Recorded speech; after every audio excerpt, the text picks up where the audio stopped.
Okay sa akin? 2 years ago po. 2 years ago, okay. Yung balakang natin. O, kumusta naman yung balakang nyo noon? Ay, since din nakaayos naman na po. Ilang session ba kayo sa akin? Isa lang po. One shot delete, thank you Lord. Ngayon, ang bagong problema, eto naman, shoulder. Kailan nagsimula? Parang 2 weeks na to. Okay, mas maganda. Yan ang sinasabi ko, ito yung binibilin ko sa inyo.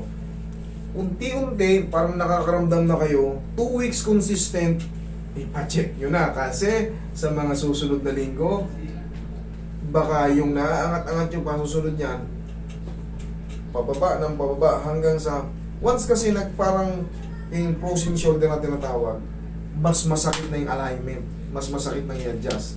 So, para hindi kayo abuti ng masakit na todo, tama yan, 2 weeks consistent na para may pain na, adjust na. Pero, naaangat pa, mas madali yan. Kasi sa susunod, ganyan, yan, medyo may ano na, masakit na. So, susunod yan, ganyan na yan. Susunod na linggo. Pag isang buwan kalahati, ganyan na yan, kalahati na. Pag pinalipas mo 3 months, 4 months, nako, iyan na, konting-konting ano na lang, para ka ng nana. Konting tabig sa'yo. Sakit na. Gusto ng pagmamahal. Wow. Para yung mga muscle hindi magulat sa adjustment. Kasi may tightness na. Yan, lambot lang muna. Oh, hirap matulog. Pero mas madali pa to. Kumpara sa mga ilang buwang pagtitiis. Papakat ng todo yan, yung tinatawag na adhesive capsulitis. Ito, papasok ka pa rito sa mga subchromial bursitis or tendinitis. Mas madali pa yan kumpara sa adhesive capsulitis. Ganyan lang. Yan. Para hindi pa sabing muscles. Tapos lang ng pagmamahal ng pawian. Hindi rin pwedeng nilamukin yan eh.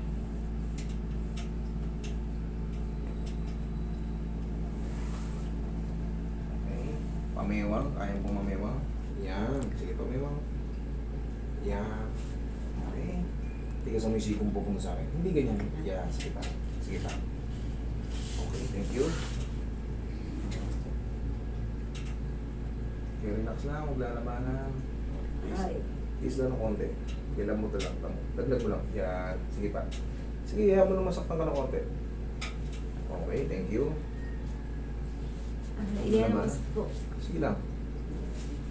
Yan, okay. Kaya naman? Opo. Oo. Kaya Pag naman. ganun lang po. Hindi, unti-unti natin kasi nga hindi rin pwede talagang puwersahin. Kaya nga sabi ko sa inyo, pagka kasi mga ilang buwan yan, pag ginanon ko yan, hihiyaw ka na yan, napapanood nyo naman yan dyan. Oh. Dapa. Yung problema nyo dati. Oo, ayos Okay. naman po. Ayos na. Okay. Kasalanan yan. Pumunta kayo dito eh. Okay, relax lang ha. Huwag lalabanan. Yan. Okay, relax lang. Lambutan nyo lang. Sige, lambutan nyo lang. Huwag kayo matakot. Isa pa. Thank you. Dito is inflammation. Kasi nga, 2 weeks. Pero mas madali nga to kumpara sa mga nakapakat na. Wala, tiis-tiis lang kayo. Ang mararamdaman nyo rito, yung mababawas lang muna rito, parang 30 to 40%. Tapos, 1 to 2 weeks, wala na. Okay na yan. Kaysa naman, aantayin nyo yung antayin nyo yung, kala nyo huhupa yung inflammation, hindi. Lalong didikit yan. Yan nga yung tinatawag na adhesive capsulitis. Pag nangyari yun, parang nana yan, konting tabig sa inyong ganun. Isigaw na kayo sa sakit. Mahirap mahiga. Mahirap umangon. Tiis-tiis lang madam. Ha?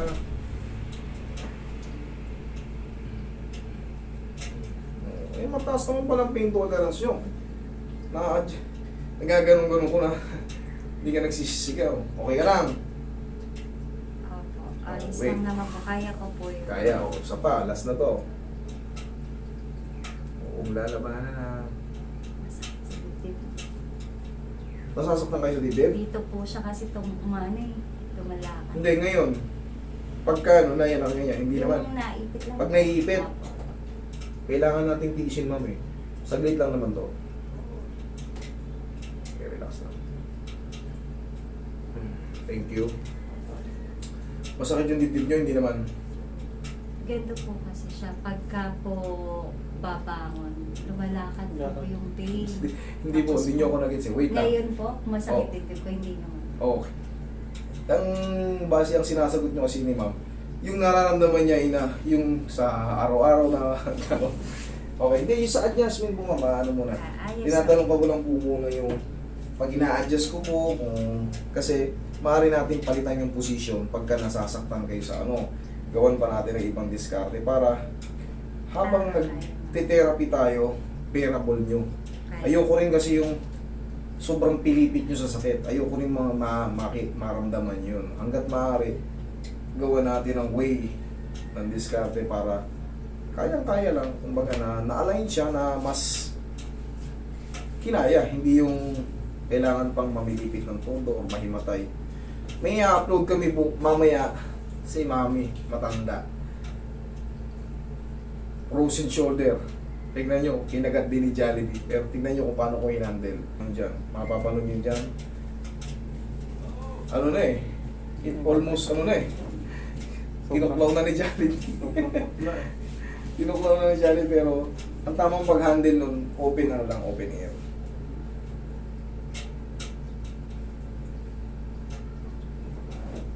Ma'am, ito, napapanood nyo na to, di ba? Yung ganyang exercise yung tinuturo ko. Ganyan lang para hindi siya mag-froze. Hayaan nyo yung tumutunog basta walang pain.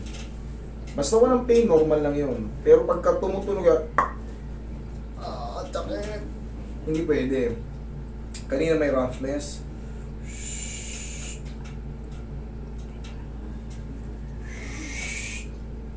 Okay, may tightness pa rito. Dito, ma'am. Okay, dapa kayo. Tiisin nyo lang. Walang problema mag-ulit tayo ng method. Basta, papabor sa inyo. Okay, relax lang.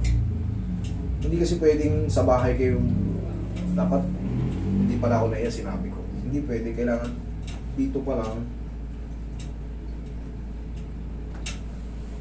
Sabihin nyo na agad. Relax lang. Pero ma'am, gaya ng sabi ko, hindi pa yan siya mapiperfect ha. 30 to 40% lang yung maliles dyan. Tapos, within 1 to 2 weeks, ngayon, kung sakaling may, master, lumagpas na yung 2 weeks, parang may natira pa rin konti. Doon lang tayo magsa-second session. Okay? Pero kung wala na, enjoy life na. Okay, massage mo si ma'am. Okay ka lang dyan, ma'am? Pero pag, ang tanong dyan, bakit, paano nagsimula yung ganun? Kasi nagbabago yung position ng head humerus. Ano nga po, pag diabetic mass? Pag diabetic, mas matakaw daw sa sweets. Mas hinahanap nila, mas nagki-crave. Yun ang base sa pag-aaral. Pagka kayo ay diabetic, kung ano yung bawal, parang takam na takam ka sa sweets. Pero that's normal eh. Pero syempre, nasa sa inyo yan. Sabihin na natin diabetic ka, ang sagot dyan, papawis. Kahit malakas ka sa sweets, sabihin na natin hindi mo maiwasan kumain chocolates, favorite na talaga. Sabayan mo lang din ang papawis. Hindi nyo naman kailangan magtatakbo. Walking lang. Parang nag-umpisa nga po ito sa exercise, yung nag-stretching ako. Tapos, Diyan nagsimula sa mga exercise. 2 weeks na ako nag-stretching nung sumakit. Tuturuan ko kayo ng tamang stretching para sa frozen shoulder. Okay? Nakita nyo naman, ang dami nating inahandle na ganyan. Talagang mas matitindi pa dyan, pero kaya. Ito, nagsisimula pa lang. Kita nyo na. Kasi ang mahirap yung ganun, oh, yung hindi maangat. Okay, relax lang ha. Inhale. Exhale. Kaya mo na yung tabig na malakas. Once na na-align yan. Kasi mababawasan talaga yung pain yan. Basta tama yung alignment. Kaya pag mali ang alignment, sus, ganunin ko lang yung siko ni ma'am. Believe me. Kaya kong paiyakin si ma'am yung ganito, yung tapik dito. Kaya ko yan siyang paiyakin pag mali ang adjustment. Pero pag tama, kahit lamukusin mo na yan, hampasin mo na yan, tapos ganito yung exercise na tama. Ganyan. Okay? Tapos pabalik. Ayan. Kaya naman? Hindi. Ay, kaya naman. Kaya naman. O, yan, ganyan lang. Huwag na yung pahatak. Tapos, unti-unti na yung magbabago. Yan. Unti-unti na yung magbabago. Kanina kasi, Okay ma'am, antayin lang natin mag-rest yung yung mag-subset yung adjustment. Kaya nga nasabi ko sa inyo, 1 to 2 weeks, na yan. Tapos, kunyari master, lumagpas na yung 2 weeks, may natirang konti eh. Pwede tayo mag-wait pa ng mga ilang araw or pwede tayo mag-second session. Pero hopefully, wala nang second session. Yung balakang mo na napakahirap ko, hindi lang session natin. Basta sundin nyo lang muna yung instruction ko. Okay? Dahil sa akin kayo nagpunta, sundin nyo yung instruction ko. Huwag kayong susunod sa ibang exercise kasi baka hindi magtugma. Okay? Thank you so much. Salamat.